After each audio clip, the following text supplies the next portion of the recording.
What's up guys, this is Koro. Welcome to my channel.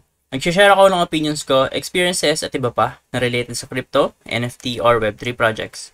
I'm a part of Marites Gaming Guild and Zen Talpakan Guild, mga community na tumutulong para ma-educate ang mga tao about crypto and investing. Hindi kami mga financial advisors at nandito lang kami para tumulong sa inyo.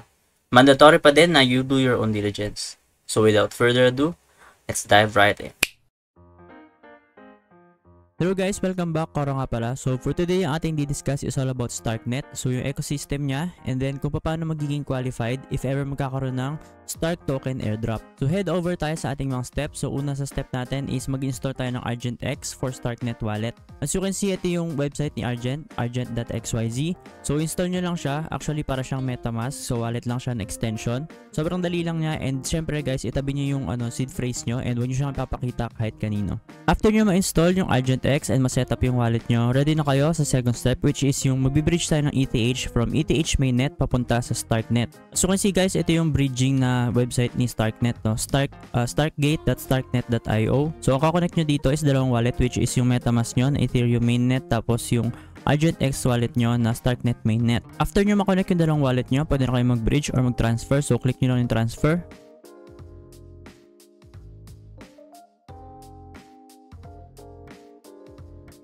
As you can see guys, no, dumating na yung Ethereum natin mula sa Ethereum mainnet papunta sa Starknet. So para ma-check nyo siya, either refresh nyo siya, no, kasi medyo matagal siya.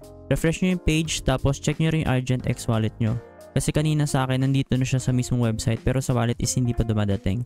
So approximately mga 10 to 15 minutes siguro bago siya dumating. If ever matagal, hintayin nyo lang, and syempre make sure nyo na tama yung mga wallets na na-connect nyo. So after natin mag-bridge, ready na tayo for ating step 3, which is mag-mint tayo ng domain and identity natin sa starknet.id. As you can see, ito yung interface ni starknet.id. So type ko lang yung desired username ko or yung desired domain. So koronft.stark, so available naman siya. Click ko lang available. So as you can see, mababayaran ako ditong ETH or Ethereum, which is 0.009.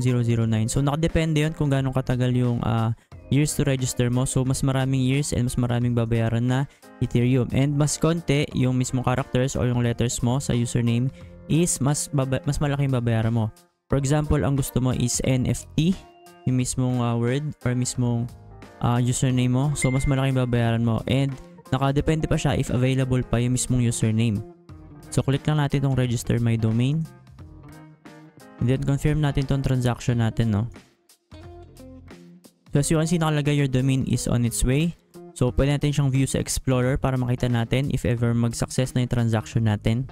So ito yung itsura niya sa Stark Scan. So pag nakita nyo, para ditong nakalagay mismo yung live status niya. So yan, accepted on L2.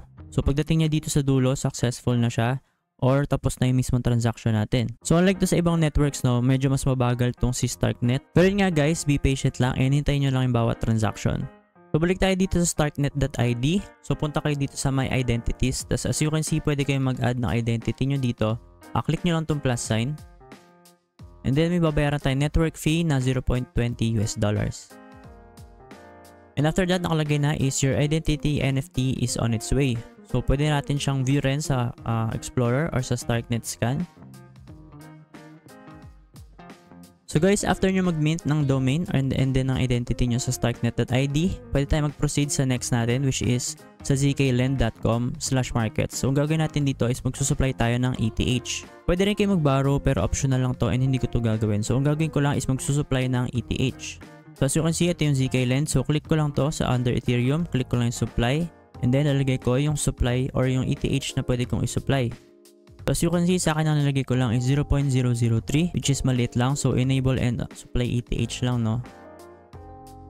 So as you can see guys, nakapag-supply na tayong 0.003 ETH and na-enable natin as collateral.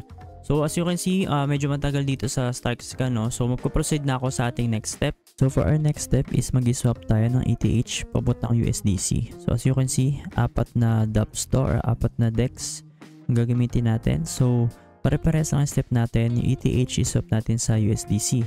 So una is itong si 10k swap. Sunod is si Jedi swap. Third is si MySwap. And then si Fibros.finance. So as you can see, medyo mahirap mag-swap dito kay Starknet kasi minsan hindi available yung pool. Example dito kay 10k swap, hindi ko siya ma-swap kasi walang available na full or nag-fetch pa siya ng best price. So skip natin tong part na to, which is yung pag-i-swap. Ipapakita ko sa inyo is kapag tapos na ako mag-swap sa 4 na DEX na to. So ayun nga, natapos na yung pag-swap ko ng ETH papuntang USDC. So gumamit ako ng 10k swap, ng JD swap, my swap, and then itong Fibrous. So all in all, nakakuha ko ng 85 USDC and ang nagamit kong ETH is around 0.05. And now going back dito sa steps natin, no, tapos na tayo mag-buy ng mga USDC. Pupunta tayo sa Avenue.finance and i-swap natin yung USDC na nabili natin pabalik ng ETH. So as you can see, ito yung interface ni Avenue. Ang gagawin ko lang, i-swap ko lahat ng USDC ko pabalik ng ETH.